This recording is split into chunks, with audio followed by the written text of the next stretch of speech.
ఈరోజు మన ముందున్న పత్రాలు చూస్తుంటే ఆహా పోటీ పరీక్షలకు సీరియస్గా ప్రిపేర్ అయ్యే వారి కోసం తయారు చేసినట్టున్నాయి. ఇవి ఇంగ్లీష్ గ్రామర్లో ఒక చిన్న టాపిక్పై దృష్టి పెట్టాయి, కానీ చాలా మందిని కన్ఫ్యూజ్ చేసే అంశం ఇది.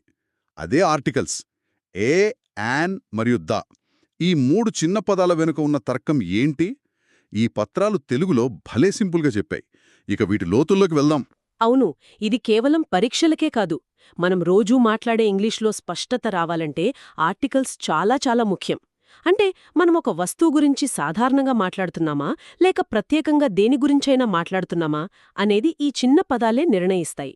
ఈ పత్రాలిచ్చిన ప్రాథమిక నిర్వచనం నుండే మన విశ్లేషణ మొదలుపెడితే బావుంటుందేమో. తప్పకుండా.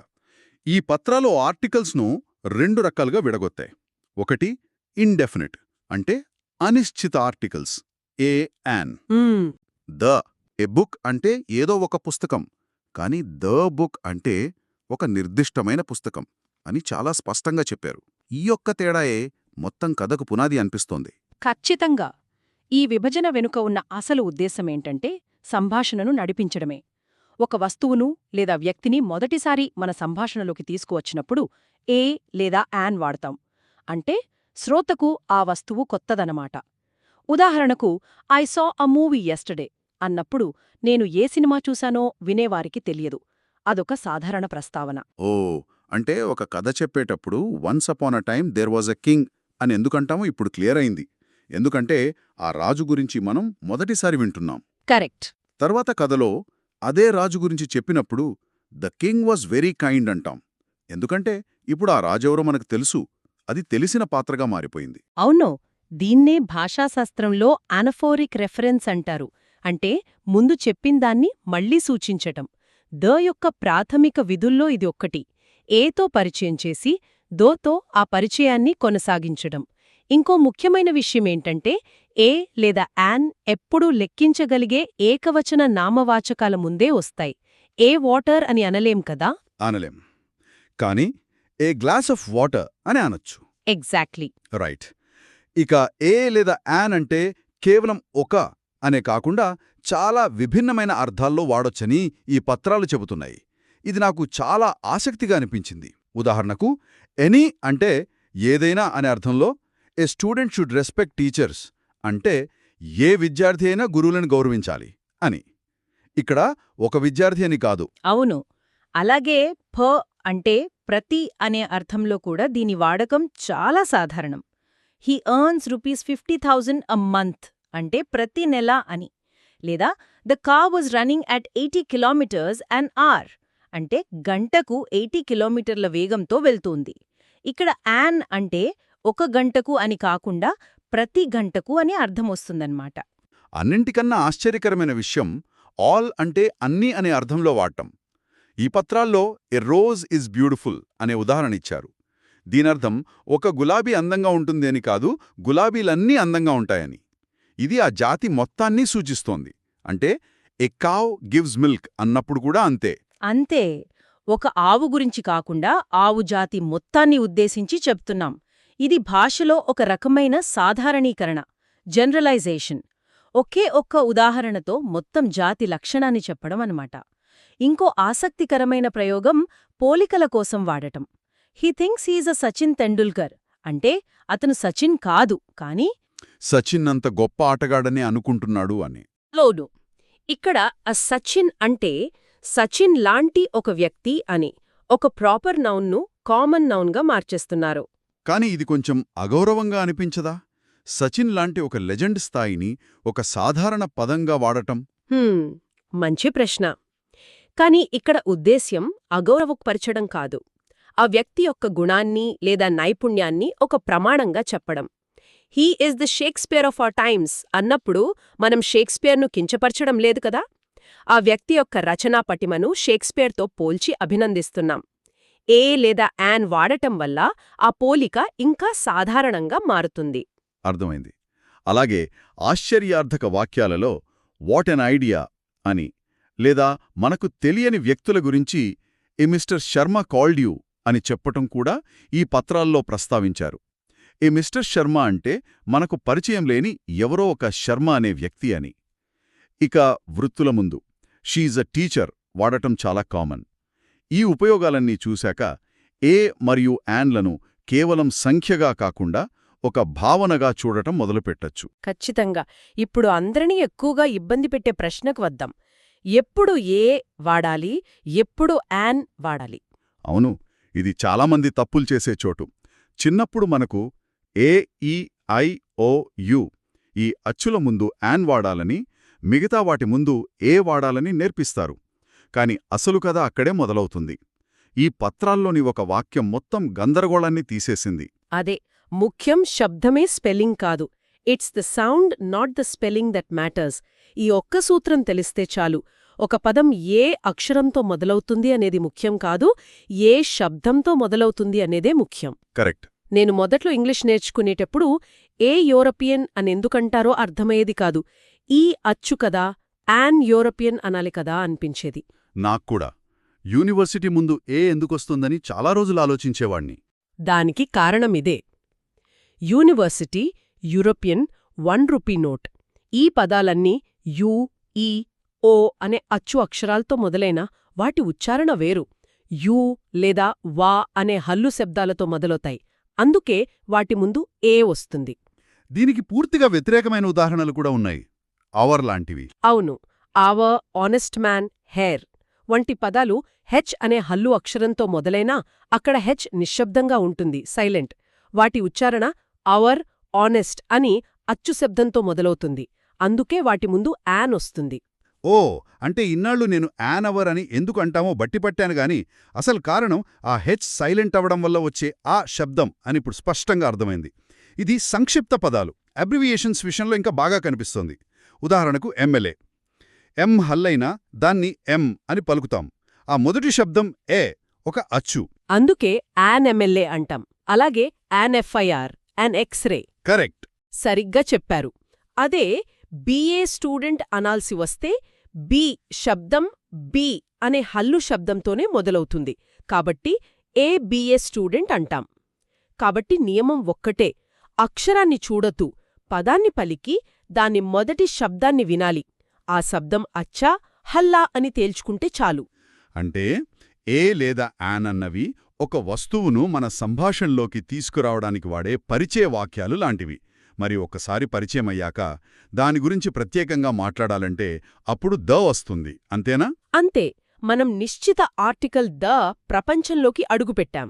ద వాడామంటే మనం మాట్లాడే వస్తువు లేదా వ్యక్తి గురించి మాట్లాడేవారికి, వినేవారికి ఇద్దరికీ తెలుసు అనర్థం.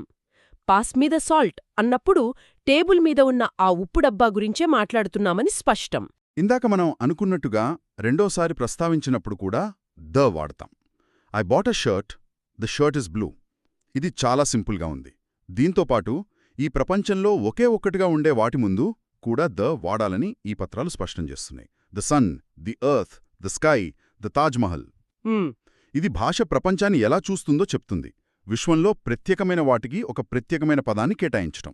అవును, భౌగోళిక పేర్ల విషయంలో ఇది ఇంకాస్త ఆసక్తికరంగా ఉంటుంది. నదులు అంటే ద గంగా, పర్వత శ్రేణులు ద హిమాలయాస్, సముద్రాలు ద పెసిఫిక్ ఓషన్. దేశాల సమూహాలు కూడా ది యుఎస్ఏ, ది యూకే. అవును, ద యుఏఈ. వీటన్నిటి ముందు దా వస్తుంది. కాని కేవలం ఒక్క పర్వతం పేరు అంటే మౌంట్ ఎవరెస్ట్ లేదా చాలా వరకు దేశాల పేర్ల ముందు ఇండియా, జపాన్ వాటి ముందు దా రాదు. ఇక్కడే చాలామంది కన్ఫ్యూజ్ అవుతారు. ది యుఎస్ఏ అని ఎందుకంటాం, కాని ద ఇండియా అని ఎందుకు అనకూడదు? దీని వెనుక ఒక తర్కముంది. The United States of America లేదా ద యునైటెడ్ కింగ్డమ్. ఈ పేర్లు రాష్ట్రాల లేదా దేశాల సమాఖ్యను సూచిస్తాయి. ఆ పేర్లలోనే యునైటెడ్, కింగ్డమ్, రిపబ్లిక్ వంటి పదాలు ఉంటాయి. అవి ఒక సమూహాన్ని సూచిస్తాయి కాబట్టి ద వస్తుంది. ఓకే. ఇండియా లేదా జపాన్ అనేవి ఒకే భౌగోళిక, రాజకీయ అస్తిత్వాన్ని సూచిస్తాయి కాబట్టి వాటి ముందు సాధారణంగా ద రాదు. అయితే పంజాబ్ రాష్ట్రాన్ని మాత్రం ద పంజాబ్ అని అంటారు, ఎందుకంటే ఆ పేరు 5 నదుల భూమిని సూచిస్తుంది. ఇది చాలా లోతైన వివరణ. అలాగే సూపర్లేటివ్ విశేషణాల ముందు కూడా ద తప్పనిసరి. The tallest building, the best player, the most important chapter. ఇక్కడ ద వాడటం ద్వారా మనం ఒకదాన్ని మిగతా అన్నింటితో పోల్చి దాని ప్రత్యేకతను అగ్రస్థానాన్ని నొక్కి చెబుతున్నాం. ఇంకో సూక్ష్మమైన తేడా ఉంది. అది చాలా ముఖ్యమైనది. కొన్ని ప్రదేశాల ముందు ద వాడకపోవటం వల్ల అర్థమే మారిపోతుంది. ఉదాహరణకు హీ వెంట్ టు స్కూల్ అంటే అతనొక విద్యార్థి చదువుకోడానికి వెళ్లాడు అని అర్థం. కాని he went to the school అంటే అతను ఆ స్కూల్ బిల్డింగ్కి వెళ్లాడు అని, బహుశా ఫీజు కట్టడానికి, టీచర్ని కలవడానికి కావచ్చు. కరెక్ట్. అతను విద్యార్థి కాకపోవచ్చు కూడా. వావ్! ఇది అద్భుతం. అంటే షీజ్ ఇన్ హాస్పిటల్ అంటే ఆమె ఒక రోగిగా ఆస్పత్రిలో చేరింది అని. షీజ్ ఇన్ ద హాస్పిటల్ అంటే ఆమె ఆస్పత్రి భవనంలో ఉంది. బహుశా ఎవరినో చూడ్డానికొచ్చుండొచ్చు. ద అనే ఒక చిన్న పదం మొత్తం సందర్భాన్ని మార్చేస్తోంది. అవును.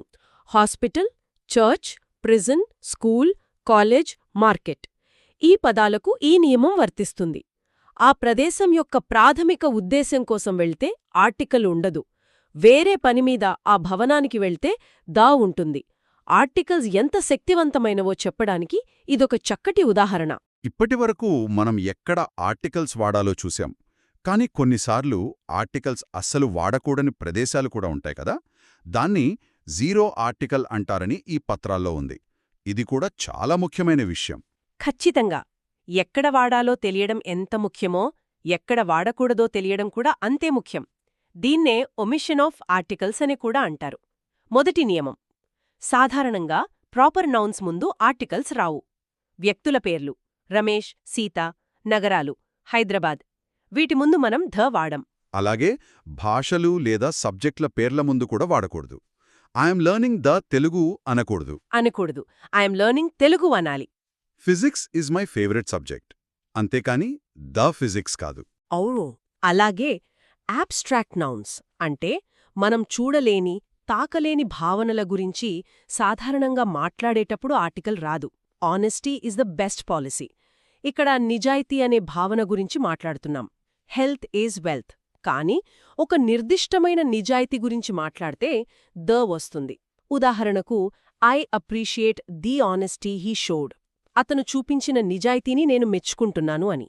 అంటే సాధారణ భావన అయితే జీరో ఆర్టికల్, నిర్దిష్టమైన సందర్భమైతే ద. ఇది చాలా ఉపయోగపడే సూత్రం. భోజనాల పేర్ల ముందు కూడా ఆర్టికల్ రాదంటారు కదా. డిన్నర్ ఈజ్ రెడీ అంటాం, కానీ ద డిన్నర్ ఈజ్ రెడీ అనం. సరిగ్గా. రోజువారీ భోజనాల గురించి అంటే బ్రేక్ఫాస్ట్, లంచ్, డిన్నర్ మాట్లాడేటప్పుడు ఆర్టికల్ ఉండదు. కానీ ఒక ప్రత్యేకమైన భోజనం గురించి మాట్లాడితే అప్పుడు ద వస్తుంది. ఉదాహరణకు the dinner we had at their house last night was amazing. ఇక్కడ మనం సాధారణంగా డిన్నర్ గురించి కాదు, నిన్న రాత్రి వారింట్లో చేసిన ప్రత్యేకమైన డిన్నర్ గురించి మాట్లాడుతున్నాం. మొత్తం మీద ఈ పత్రాల విశ్లేషణ ద్వారా తేలిందేమిటంటే ఆర్టికల్స్ వాడకం వెనుకున్న తర్కం చాలా స్పష్టంగా ఉంది. మనం మాట్లాడుతున్నది ఒక సాధారణ వస్తువు గురించా లేక ఒక నిర్దిష్ట వస్తువు గురించా? ద. ఆ పదం యొక్క మొదటి అక్షరం శబ్దం అచ్చా లేక హల్లా? అసలు ఆ సందర్భంలో ఆర్టికల్ అవసరమా లేదా? Zero article? ఈ ప్రశ్నలకు సమాధానం తెలిస్తే చాలు. సరిగ్గా చెప్పారు. ఈ ప్రాథమిక సూత్రాలను గుర్తుంచుకుంటే ఇంగ్లీష్ భాషలో వాక్య నిర్మాణంపై పట్టు సాధించడం సులభమవుతుంది. ఈ పత్రాలు పోటీ పరీక్షల కోసమని చెప్పినా నా అభిప్రాయంలో ఇవి ఇంగ్లీష్ నేర్చుకునే ప్రతి ఒక్కరికీ ఒక నిధిలాంటివి. ఎందుకంటే ఇవి కేవలం నియమాలను చెప్పి వదిలేయకుండా వాటి వెనుక ఉన్న ఎందుకు అనేదాన్ని కూడా చాలా లోతుగా వివరిస్తున్నాయి. మన చర్చ ముగించే ముందు ఒక ఆలోచన మెదులుతోంది. ఈ ఆర్టికల్స్ అనేవి ఇంగ్లీష్, ఫ్రెంచ్, జర్మన్ లాంటి కొన్ని భాషలకే ప్రత్యేకం. తెలుగు వంటి అనేక భారతీయ భాషలలో వీటికి సమానమైన వ్యాకరణ వర్గం లేదు. మనం ఒక పుస్తకం అనడానికి ఒక వాడతాం, ఆ పుస్తకం అనడానికి ఆ అనే పదాన్ని వాడతాం. కానీ ఇవి ఇంగ్లీష్ ఆర్టికల్స్ అంత కఠినమైన నియమాలకు లోబడి ఉండవు. మరి ఆర్టికల్స్ లేని భాషలలో ఈ నిర్దిష్టత, ఈ స్పెసిఫిసిటీ అనే భావాన్ని ఎలా వ్యక్తం చేస్తారు? కేవలం సందర్భాన్ని బట్టే అర్థం చేసుకోవాలా? ఒక భాషలో ఆర్టికల్స్ ఉండటం లేదా లేకపోవడం అనేది ఆ భాష మాట్లాడేవారి ఆలోచన విధానాన్ని ఎలా ప్రభావితం చేస్తుంది? ఇది ఆలోచించదగ్గ విషయం.